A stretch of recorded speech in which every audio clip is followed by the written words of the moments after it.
The rodents. The rain came down harder than it had in the last hour. Ivar stood in the barn doorway and peered out at the mud-soaked street. People hurried into homes, shops and taverns, pulling hoods and cloaks tight against the downpour. "Well," he muttered, "guess I'm staying put a bit longer." He drew his cloak tighter around his shoulders and stepped out into the rain, heading for the tavern. The closer he got, the stronger the smell of cooked meat and warm bread became. Music drifted through the open door. Fiddles sang low with a steady drum. For a moment, he almost smiled at the thought of sitting down, drying off and forgetting the road for a night. As Ivar walked to the inn, he noticed an odd group. 3 of them stood to Ivar's left under the covered walkway. The other 3 waited 10 feet ahead in the open rain. Garrick, Bren, and Ressa were talking loudly near a battered board game someone had left on a barrel. Ressa's olive-skinned face suddenly tightened. She touched Garrick's arm, but his eyes didn't leave the game board. Garrick. Ressa tapped her axe on Garrick's leg to get his attention. He straightened from the board, eyes locking on the hooded figure walking toward the inn. Then he stepped out from under the awning into the downpour. Rain ran off the scavenged plates of Church of Cural armor. It was armor taken from the men and women they had robbed, trophies of their conquests. He raised his voice. "Sir, you have to pay if you lodge up there." His gaze slid past Ivar's shoulder to the black horse tied under the awning. That beautiful beast. Ivar kept walking. "I'll pay at the inn." Garrick's expression shifted, as if a memory had just clicked in his mind. He called after him. "Say, aren't you the one who killed the dragon?" Ivar stopped in place. Behind him, the large man Bren rose from the steps and started down, a half step behind Ressa. His voice carried through the rain. "They called him Wolfblood," Bren said, lifting his hammer. "Oh boy, look at what we have here then." Garrick pulled a Kingdom of Mordice wanted poster from under his armor. "We got ourselves a stray. Wolf," Ressa mocked, laying her axe over her shoulder. Ivar sighed under his breath. "So much for relaxing." "Hey, Cleary," Garrick called over his shoulder. "How much is this fur bag worth?" A short-haired woman stepped out from under an overhang. Rain beaded on her cropped hair and the 2 short blades at her hips. She said, 500 crowns. She drew both her swords. Ivar kept his voice even. "Let me pass. You really don't want to do this." 2 crossbow bolts thudded into the mud between his boots. A small woman, Sarah, cursed as she scrambled to reload. An older elf reached over and took the weapon from her hands with a sharp look. Garrick drew a long sword of Church of Cural steel, clean and well kept, a trophy or a gift. It didn't matter. The point was now aimed at Ivar's chest. "Sarah, hold your fire," Alvina nearly scolded. "He says to let him pass," Garrick said, grinning through the rain. "What do you say, rodents?" "I say we try and get a toll from him," Tollan called as he dropped into the mud, weapons already drawn. Cleary stayed at the back of the group, both short blades in hand, watching. "All right," Ivar said. "Remember, you wanted this." Bren came first. He swung the heavy hammer in a wide, crushing arc. Ivar leaned back, just enough for the head to pass. The same swing knocked a crossbow bolt out of the air, fired by the overzealous Sarah. Before the man could recover, Ivar's blade flashed once. The head of the hammer fell into the mud. A second later, the big man's throat opened in a clean red line. He dropped to his knees, then face first into the mud.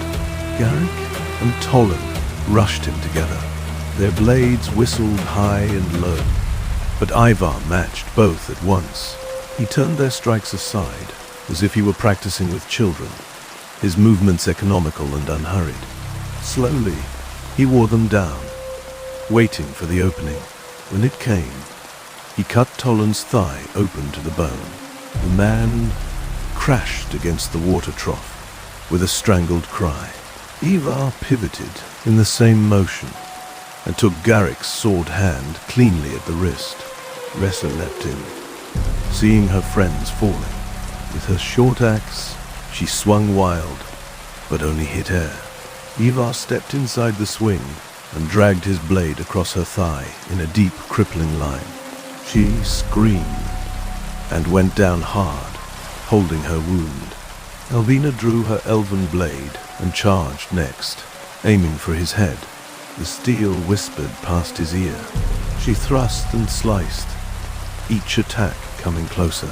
Ivar recognized the fencing style and knew exactly how to break it. He parried her blade hard to her weak right side, opening her guard. He gripped his sword with both hands, pivoted hard, and opened her from hip to ribs. She folded, clutching the wound as steam rose from it in the cold rain. Garrick's lovesick scream of pain and sorrow tore through the rain. Elvina!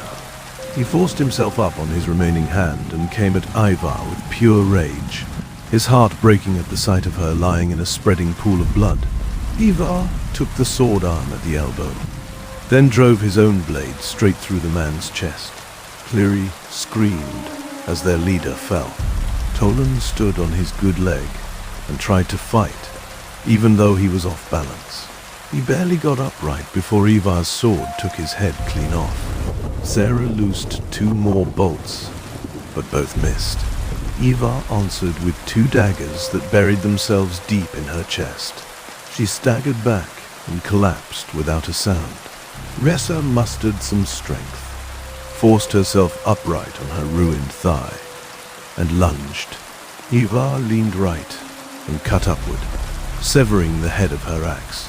Then he dragged his blade across her chest in a wide opening cut.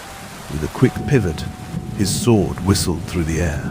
Her head fell into the water trough.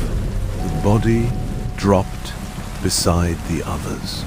Cleary stood frozen, blade still in hand, staring at the bodies of her pack. Rain mixed with the blood spreading through the mud. She wanted to run, but the sight of her lover's body and their leader's severed parts lying in the mud rooted her where she stood. Ivar turned to her. "You have a chance to leave. Please, take it." She didn't take it. She came at him in a sudden burst, both short blades flashing. Ivar parried and slipped every strike, moving just enough to stay untouched. There was no rage in his eyes, only a quiet pity. A cold, familiar weight pressed against the back of his mind. Something was watching him from the darkness. You warned them. You gave them every chance. The voice appeared at the edge of his vision, leaning against a wooden post, as if it had been watching the entire time.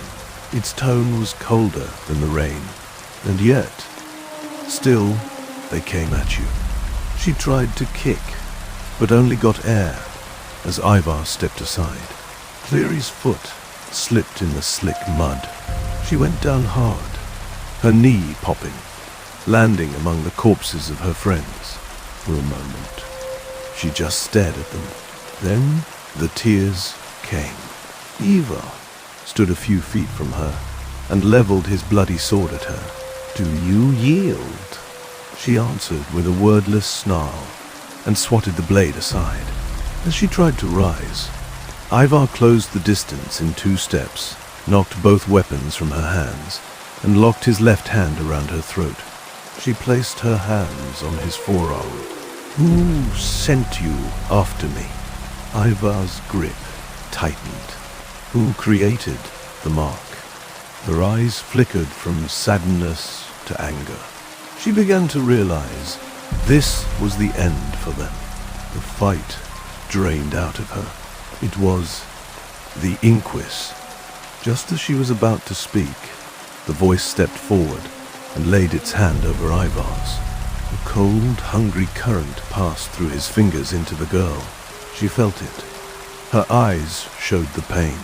Strength began to leave her body in visible waves. Her skin grew pale. Her eyes lost focus and rolled back. Ivar felt the power flooding into him. Raw, addictive, and deeply wrong. His free hand trembled. He hated the feeling. Hated how easily the voice claimed what it wanted. Before the drain could finish, Ivar fought the urge to let it happen and drove his sword up through her ribs and into her heart.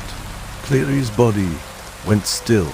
The voice withdrew its hand, almost disappointed. Ivar stood in the rain, staring at the dead girl in his grip, the taste of stolen power still crawling under his skin. He caught her limp body and slowly laid her down.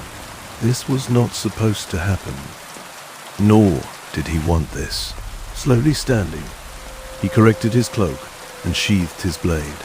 As he stood there among the bodies, people began to emerge from the tavern and nearby shops, drawn by the sounds of the fight. Lantern light spilled across the muddy street, illuminating the scattered corpses of the rodents. Someone gasped. Another voice called for the city watch. Ivar didn't wait. He turned away from the growing crowd, crossed to where his horse waited under the barn's overhang, and swung into the saddle. Without a word, he kicked the animal forward and rode east, leaving the rain, the blood, and the staring faces behind him.